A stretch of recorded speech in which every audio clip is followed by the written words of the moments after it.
Meet the man of the moment, Dr. Aditya Vij. He is a visiting professor at many renowned universities, graduate in anthropology, MBA postgraduate, and PhD in marketing. He is a man from corporate world, having worked for many international brands. He then became an entrepreneur in 2004 and opened his own firm, Imperative Sourcing, and manages this even today. A passionate farmer and has been involved in organic farming and gardening for more than 20 years. Would the world recognize him as the history hunter who has single-handedly collecting and presenting artifacts of past eras, from the oldest cameras to things belonging to the British era, matchboxes to the vintage cars, old movie posters and lighters. He has got everything and anything. So let's interact with this passionate collector of the past, and how is he going to use this particular passion in present, and what are his future plans.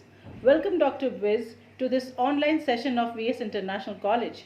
I, Anamika Srivastava, welcome you on behalf of VS Education Foundation to this virtual session of this institution. Looking forward to hear your views and about your passion. Thank you so much.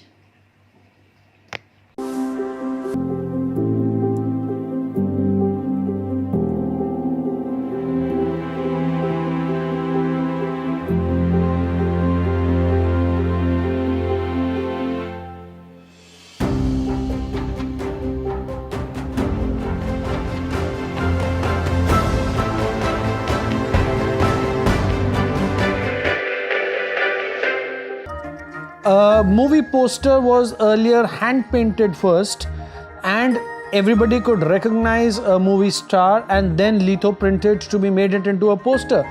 Today you can print anything or everything, even on a cake. If I was to type a letter on a typewriter, it was a piece of art because I could not afford to make a mistake. I did not have a spell check, I did not have a go back button, I could not have a delete button, I did not have a rectify button. I love putting together matchboxes because there is so much variety available every day. Then different kinds of watches. They're all very, very creative. The whole sound of the pendulum. The third one, it obviously has to be cameras. The fourth one, I think, would be typewriters because, again, in its 120, 130-year history. And I think then my vintage cars. A charm of a vintage car never gets over, which takes you to a different world altogether. I have people around the country who keep offering or who keep finding or who keep coming across things and they keep letting me know. One are collectors themselves. When they come across different product categories and they are not interested, so they let you know. None of the people walking on this earth have ever managed to take anything with them. So everything is going to come back and stay here itself. So why don't I fulfill my hobby and why don't I fulfill my happiness? I want the next generations to actually be able to see how a product was rather than to see a product in a picture. So somehow or the other, all this has to be consolidated. It has to be brought in as history as it was, not as history what we study in schools in the books.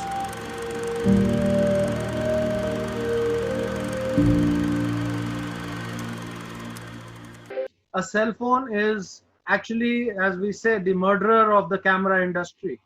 It murdered or wiped out or cleaned out the camera industry. It is something which cleaned out on the calculator industry. It is something which killed or is going to kill the radio and the music industry. That is what is the change that is happening. Is there a history of cell phone available? The answer is no. How many people have that cell phone which came in first in a collection? I only know of 3 people. People are asking for 5 lakh rupees for that brick phone. If I go out into the market searching for it, trying to find one, people are asking for 5 lakh rupees for that one brick phone as a collector's item. Just to give you an example, how things and how quickly things have changed. Just another small quick example, say the pagers. all of us, I don't know, I think the current generations would have perhaps never even seen a pager, right? So a pager has a 13-year history. When I say a 13-year history of existence in Indian subcontinent, I'm talking about right now. I'm not talking about the global aspects. In the Indian subcontinent, it only had a 13-year of history, out of which live history, when I say live history in inverted commas, means when it was being used by public, is barely 2.5 years. For 2.5 years, pagers ruled the country. When I say ruled the country, means they just came in before the cell phones, and they were revolutionary. I could send a message to somebody in the market saying, please call back. And it was phenomenal. I would call up the call center and say, please, number XYZ, please send a message saying, please call back Aditya Vij at home. And the message would go, and the guy would go to a public booth and make a call. Revolutionary, because I could now track a person while he was around. But the pagers disappeared within 2 years because cell phones came in. That's the change which needs to be recorded. I challenge everybody around, get on Google. We all think Google has all answers for us. Google has everything available, or Wikipedia has everything available. Go track the history of pagers on Google or on a Wikipedia. You'll not be able to write one page. I have 54 different companies and different types of pages put into my collection now.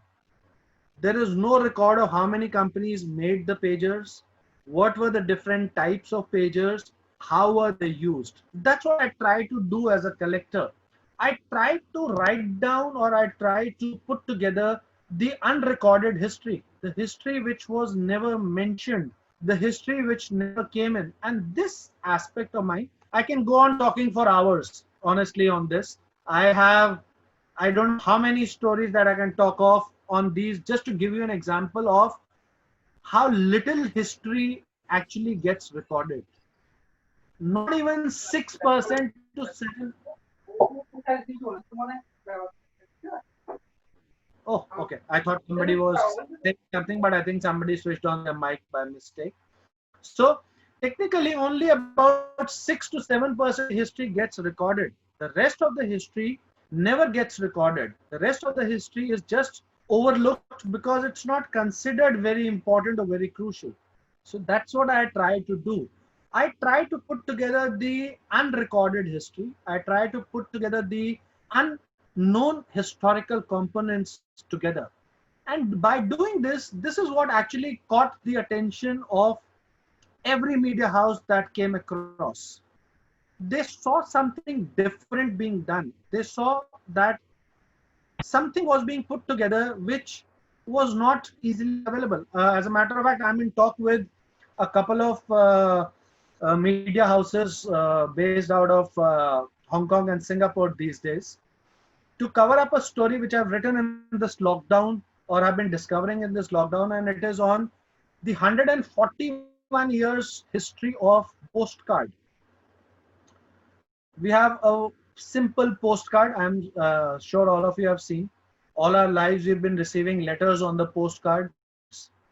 So I put down 141 years history of the postcard, starting from the first postcard in 1879 till now. Again, get onto the Google, get onto Wikipedia, you will find sketchy details. I spent 3 months putting it down together, speaking to collectors in London, speaking to collectors in US, speaking to a lot of old guys who were in the postal departments here, and put together the 141 years history of the postcard. Again, what I have put together perhaps would be 30% of the information, but that 30% is still 29% more than what Google carries.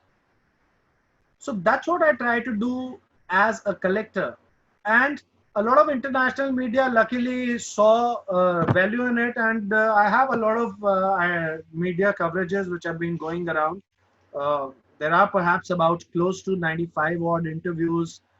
across different medias across the globe which are there, from Carter News UK to BBC to Khalij Times to Al Jazeera to One News USA to One News Australia to every newspaper industry in India, Bloomberg US. So a lot of guys have carried these stories because they had weightage. They had something which was different. They had something which was not there. And I did purely out of passion all these things. So a lot of you have to learn this, perhaps learn this because it doesn't happen by learning as such, is that don't give up on your passion. This used to be a passion for me. This used to be an interest area for me. I would, as a child, my father would take me out on walks and made me collect matchboxes. My father would collect comics and give it to me. Beta sambhal ke rakh le. There you will enjoy them because they are classic comics. That thing never left me as a child. When I grew up and I think I could follow and pursue my hobbies and my passion, I took it to the next level. I took it to a level where I said, if I will do it, I'll do it well. In any category that I do, it will be a benchmark. That's what I am today, a collector in a lot of areas which are, I would be ranked number 1 or number 2 in a lot of categories. I have about 800 to 900 vintage cameras in my collection today, covering 140 years of camera history in the world. I have about 130 plus different typewriters, covering about the whole 140 years of the typewriter history in the world. I'm the largest watch collector in the a lot of international watch magazines have carried this interview. I have more than 1300 different watches and clocks in my collection. I have more than 20,000 different matchboxes in my collection. So the list can go on, and that's not the point. What I'm trying to tell all you students is, you need to have that passion burning into you. It's the passion that makes you make things happen. So do not let things dampen your passion. And whatever you do, do it well. That's the important thing. My whole family perhaps had always been कि तू कर क्या रहा है यार, क्यों कबाड़ इकट्ठा करता है, why do you collect everything, spend so much of money in trying to put together all these old things. And I used to tell them, this is what gives me the happiness and satisfaction. So let me do that. Let me do that. It's only after about a lot of effort, when they saw everybody appreciating it, recognizing it, that they allowed me to do whatever I was doing, in the sense that they were good enough to accommodate all what I put together in the same house. Otherwise, it used to be, please throw out, let people live, not stuff live. So the idea that you all need to learn is that passion pays. Don't dampen up your passion, guys. Whatever you like, hold on to it. We guys can settle ourselves professionally, set yourself a satisfaction level professionally, and then definitely pursue what you are passionate about. That is what will make you happy individuals. That is what will make you feel complete individuals in your lifetimes. I have tossed around my hands into a lot of different areas. I have been a farmer for 20 years simultaneously because I loved gardening as well. I always liked it. I always wanted it. I always had this big dream of actually staying put in a farmhouse, growing my own food, and surviving on that. I couldn't, I did that. I created my farm. I created a farmland. Today I own food. Almost 80% of the, if not 80% of the food that we eat at home actually is grown and brought in. But, and it costs me a bomb. When I say it costs me a bomb, means I can go out and buy vegetables for 30 rupees a kg.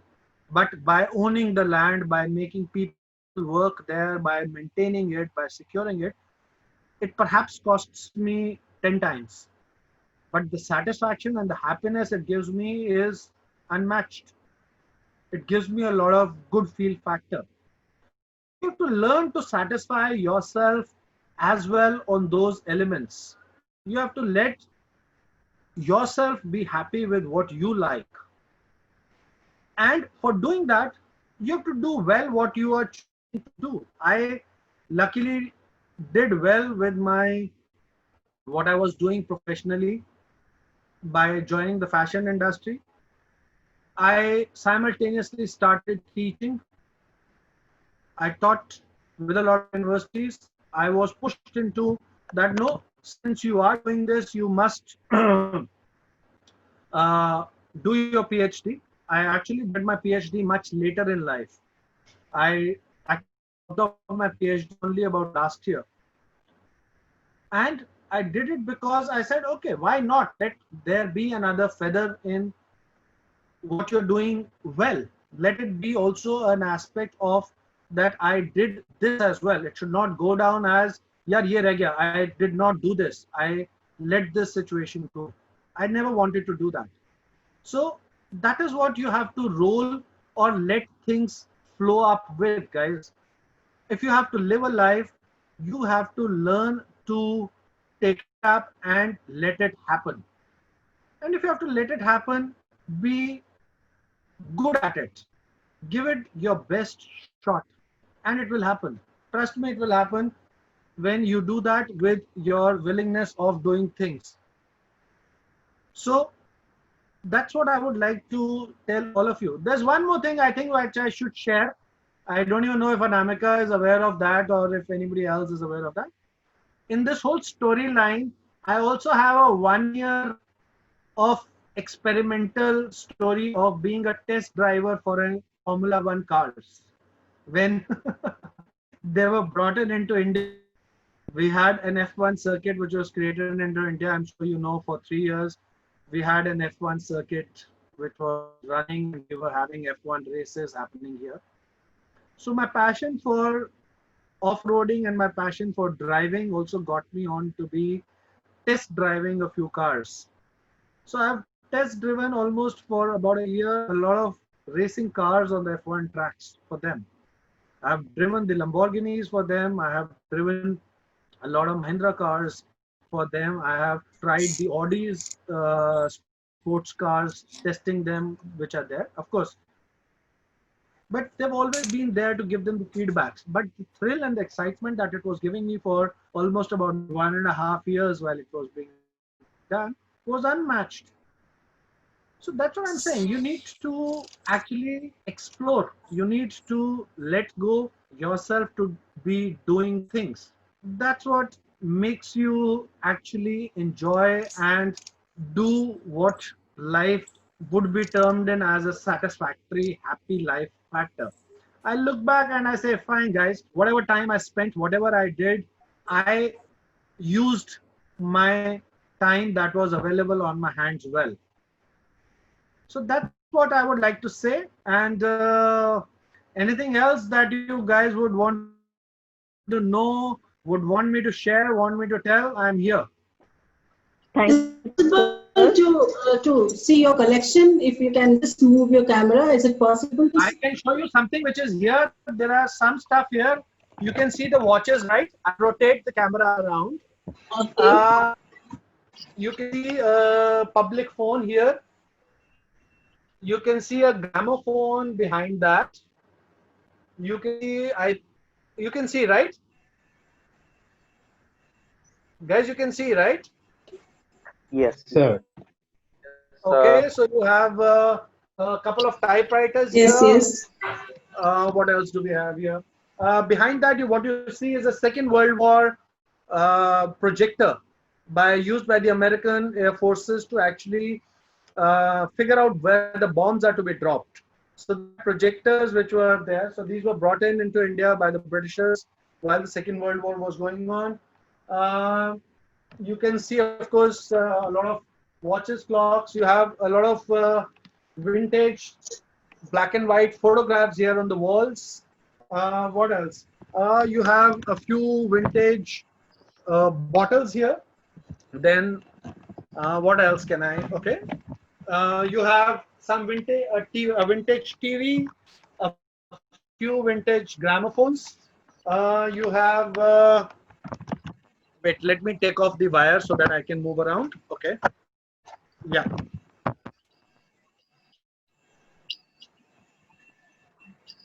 Okay, so you can see that TVs here, some watches. You can see this. Let me show you this. Can you see this? The orange Yes, TV. yes, That orange yes. TV happens to be what we call in as a disco TV. This was actually uh, brought into the market in 1980s when the disco era was on and around. So they created an orange fused TV to bring it around here. Okay, let me show you this. Let me play this for you if I can. Can you see? This is a box cabinet gramophone. Uh, Wait, I don't know if you can see well. So this is a cabinet gramophone. Let me play it for you for a minute. I didn't know you would be interested in seeing, otherwise I could have even rolled in a few more things for you. So this is a cabinet gramophone where you need to wind up the thing. I've just wound it up a little bit so that, and what you see is this speaker here. This is the record. Can you see? Let me switch it on for you. Okay, here it goes.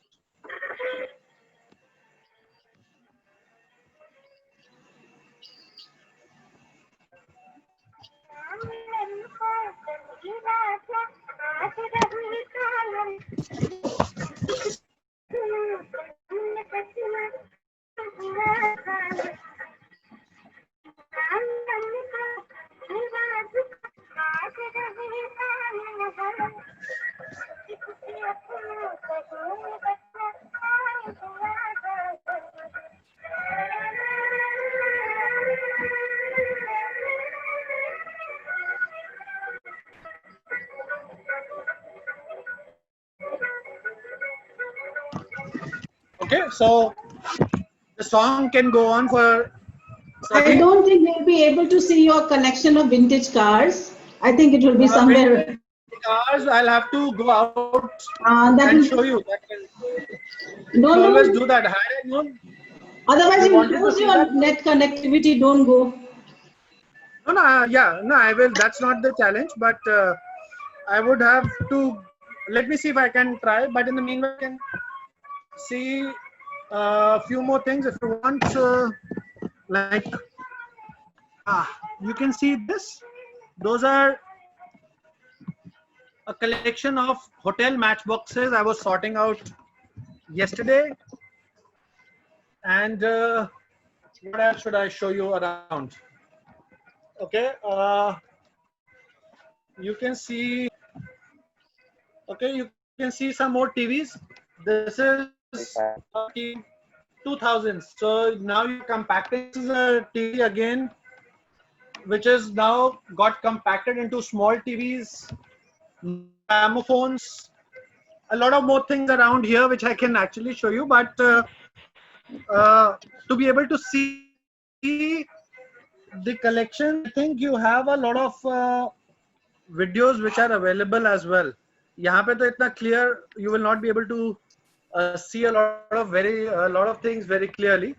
Okay, let me show you this. This should be interesting. I forgot to show this. Can you see this? Yes, Is sir. it clear? This is actually a camera from 1930s and is actually a camera which is the mother of the Polaroids. When I say the mother of the Polaroids means this is the camera. If you would go back to 1940s and 50s movies, you would see that in the melas and the fairs, this guy used to stand with that black cloth over his head. You were given your photograph. Was happening in this camera. So it was basically the predecessor or the mother of the Polaroids. Because if you open it up, it's difficult to show it here, but otherwise how it works is that it has a plate inside. So you would take the picture on the slider. He would put it inside with the black cloth, making it a dark room, put it inside the chemical, that paper, and it has side walls to hang the photograph. So they would clip up after washing it. and they had a view situation to see if it has actually been exposed, and then take it out and dry it outside once it was exposed. And after 2 hours, when you were back, they would hand you over the photograph. So this is actually what Polaroids did. We have advanced Polaroids now, which are available where you get an instant. All of us go, if we need the passport photograph, to get one immediately. So that is what the history of Polaroid cameras is. As a matter of fact, Abhi, 5 days back, it was the World Camera Day, and I posted up history of a very important historical aspect of the cameras. It took 8 hours to get one photograph from the first cameras. After I had clicked, it took me 8 hours to give you the photograph, provided I was in Europe or I was in UK. If I was in UK, I would give you the photograph in 8 hours. If I was in India and I wanted a photograph, anybody wants to take a guess? How long will it be? A week? Maybe a week. 24 hours. Month. Let's lock the answer. The answer was 4 months. Oh my God. You know why? Because I never had the facility of a darkroom available in India till 1930s. I had to take that plate of that camera and I had to go ship it back to London to develop it. So my photograph in a wooden frame was shipped to London to develop, and it would get developed there and it would be shipped back into India on a boat. And so you get big pictures of the Maharajs and everybody after an average of about 3 to 3.5 to 4 months. So that is how difficult a photo used to be. So that's what I'm saying. So it is a very, very interesting situation where the evolution of things has brought in such a lot of things. That's what I'm saying. I can go on for hours and hours and hours about everything, but I'll leave it. We have already had a long session. So I'll leave. I have a lot of questions popping up in the messages I see. Is it? Or is it only comment? Who's this? Diksha Giri. The best part of the story is nobody can hear. Even Trump can't. So even Trump can't go always for what he or she wants. This is the story of our lives. As I said, I wanted to go in for MBBS. I couldn't go. I was wanting to go for an MSc anthropology. I couldn't go. You have to learn. That's what I said in my opening statement. You have to let things flow. Wherever you are flowing, whatever is happening, do your best in that. You will find ways. But don't give up on what you want. Don't give up on your hobbies, your passions, and what you want to do. Sooner or later, you must find ways to accomplish them and to fulfill them. That's how life has to be led here. No, I haven't sold off anything as yet. But before I actually became a passionate, serious wala collector, I used to have a Honda Civic and I sold that off, and I had my father's old Vespa 150, 1962 model. That broke in the middle and I sold that off. Though I went back and purchased another Honda vintage car, but I still feel bad that I should have not sold those two things as well. So no real regrets. I haven't sold anything as yet, but I do intend selling a few things. When I say I do intend selling a few things means the idea that I have is to create a private museum. One of its types, people can feel, touch and feel history. They don't have to see. We have hundreds of museums around, but they don't let you feel, touch it. I want to create a museum where you can feel, touch it and know it. I get a lot of people who get in their kids and tell me, sir, isko ek baar na phone mila lene do, rotatory wale phone pe. Let him rotate the dial on the phone and understand how we used to dial a call. So I want people to experience that. I want people to hold a camera and see how difficult it was to even set the clarity of the lens. How impossible it was to be able to judge the distance to get one picture. I want people to understand how you need to be disciplined to let a clock run and give you an alarm every 1 hour. How you have to fill in the key and it's winding every day morning to make it run. So I want to create a field touch museum so that people can actually experience it and see. And simultaneously, I do intend selling off what I have and duplicate there so that people can actually hold on to pieces of history. That's what I intend doing. So that's what I keep trying to safeguard, save whatever I have or whatever I can. So that's how it is. Ashish, I collect postcards, inland letters, and aerograms. That's interesting. Ashish, why don't you share some pictures with me, guy? I would love to see what you have. I don't have collection here. I am in Nepal and my collection is in India. And I was not prepared. So maybe someday I will show you. Whenever, do share the pictures. Yeah, it should be interesting to see. Basically, we have major challenges and difficulties you have faced in your life. Ways to tackle those in professional life. My friend Binesh, every day is a challenge here. Try working in a corporate and you know how people are. You have heard the crab story, no? The crabs in a bin story. That will stay along in life here. And challenges are always going to be there. Whose life hasn't seen challenges here and the curves of it? You have good, bad, ugly periods in your life that will continue. All you need to do is you need to be yourself here. Continue doing what you like and how you like. That's how it is. I have survived with no money in my pocket. I had my family pressurizing me left, right, and center to sell off. And I survived on 2,500 rupees for almost a year to create everything today. Challenges are always going to be there. There is nothing that you can do about them.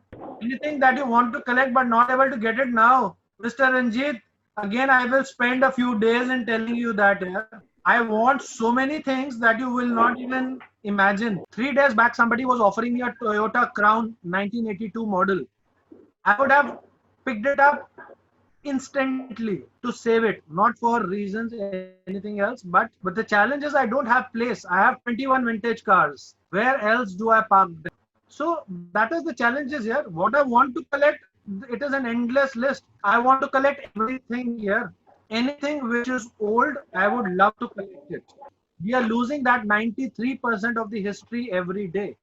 So I do whatever best I can.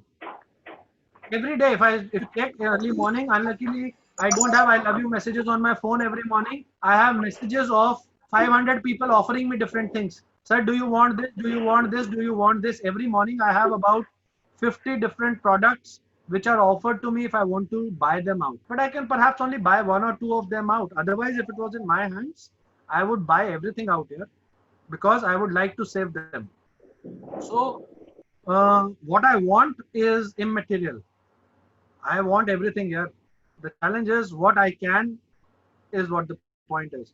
I've been seeking a lot of people's help. When I say people's help, I've been seeking government help. I've been seeking private investors' help. I've been seeking philanthropists' help.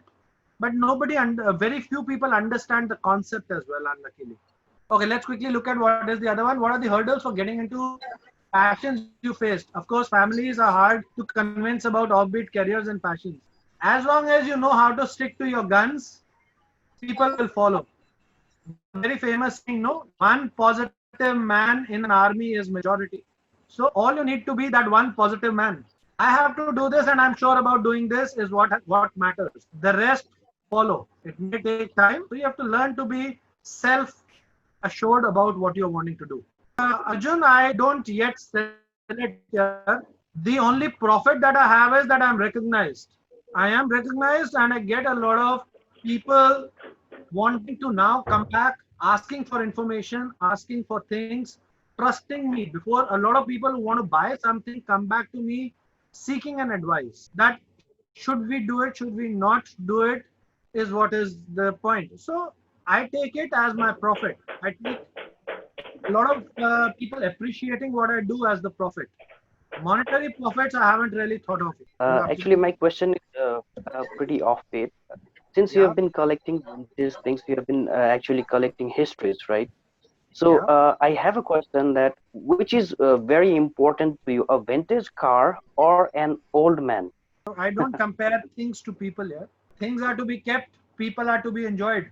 It's as simple as that. I enjoy the company of people. I don't keep them. Willing to know about the values, certain things, vintage things gives you the pleasure, the satisfaction, and it makes you happy every day. Every day you get a old thing and you get happier than the day before, right?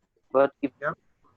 if just imagine a fact that if you were to be surrounded by a very learned and old man around you, that you were actually collecting old people's for your sake, so what I just want to know the ideological differences between having a person or a materialistic. That's what I'm saying. You're trying to mix two things.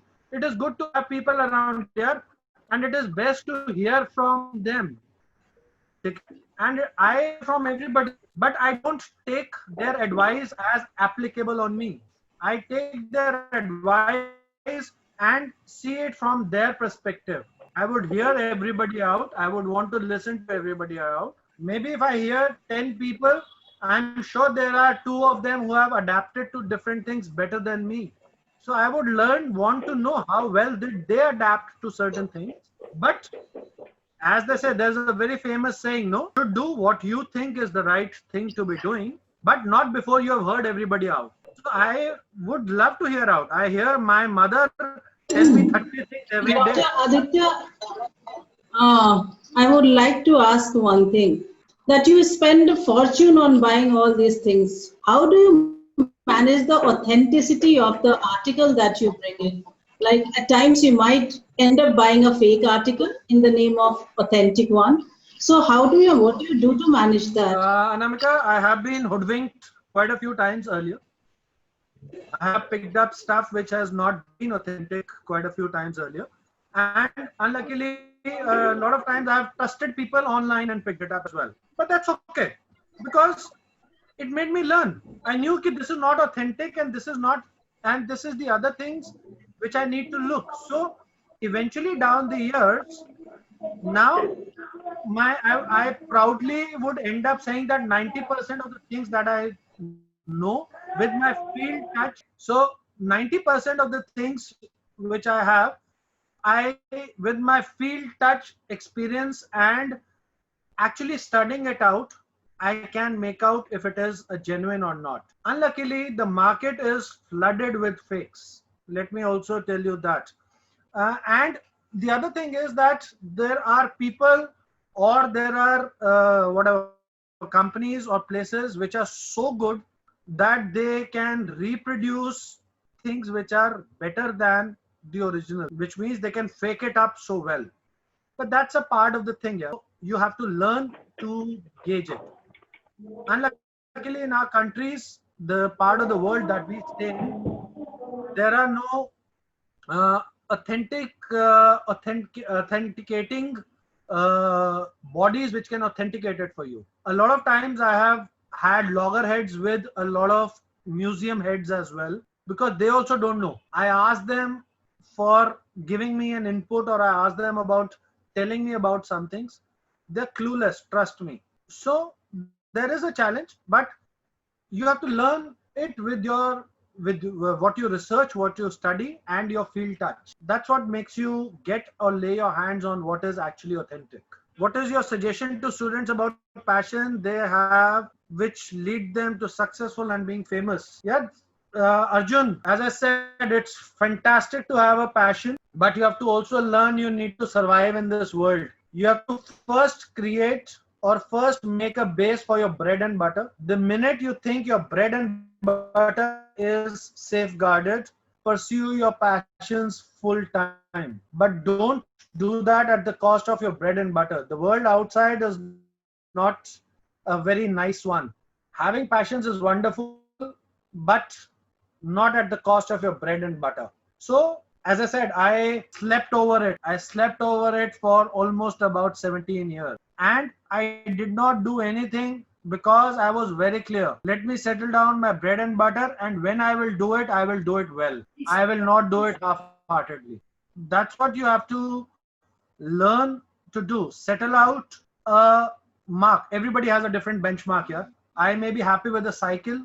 You may be happy with a Mercedes. Both of us have different benchmarks.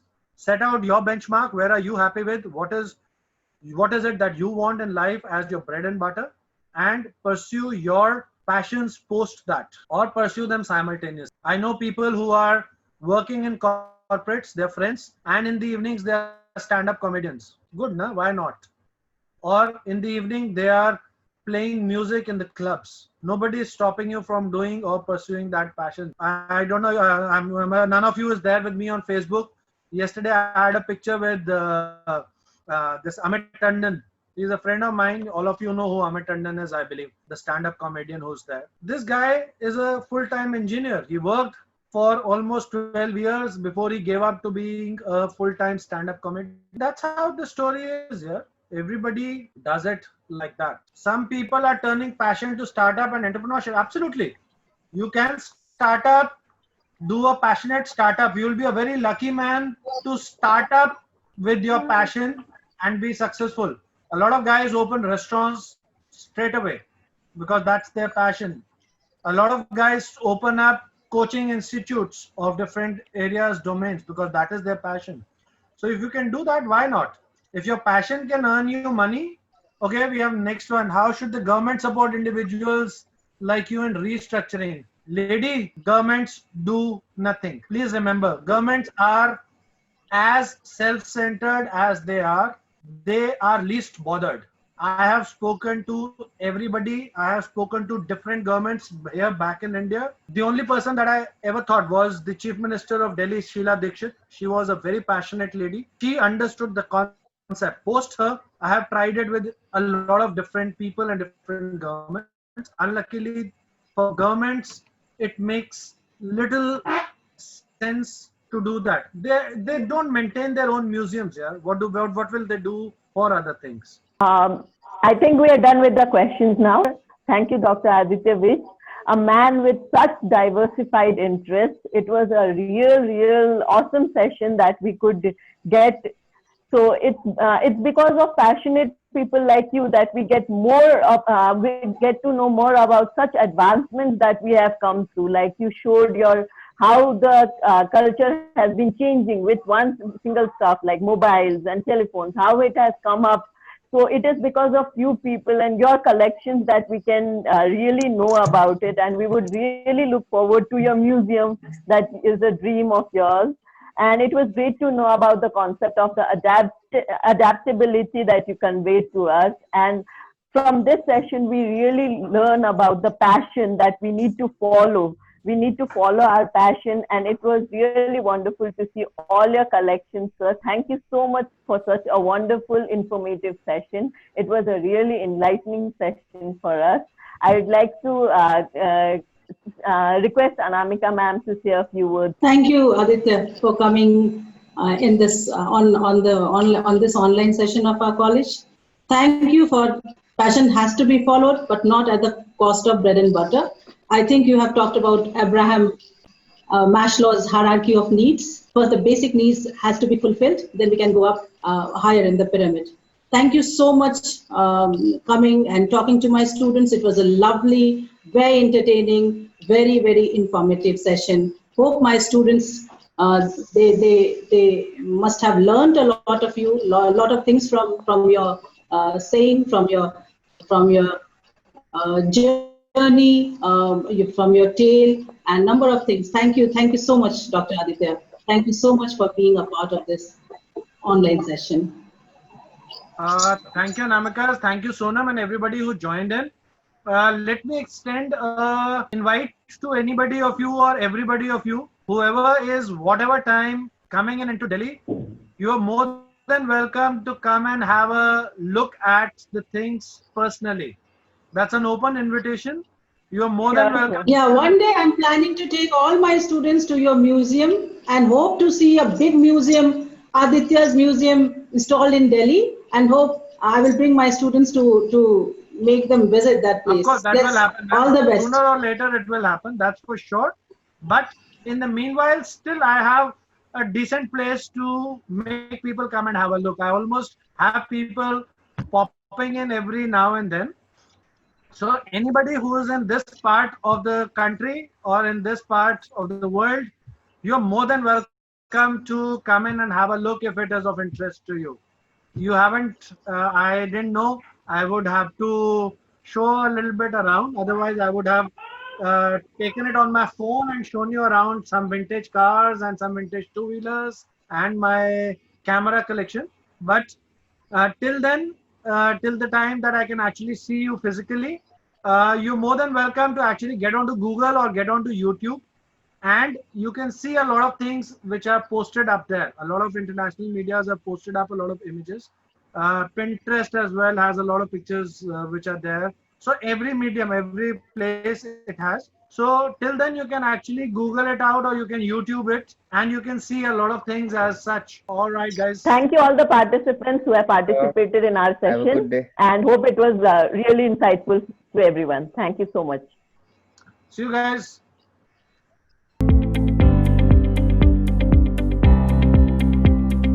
Purchased another Vespa 150 and I purchased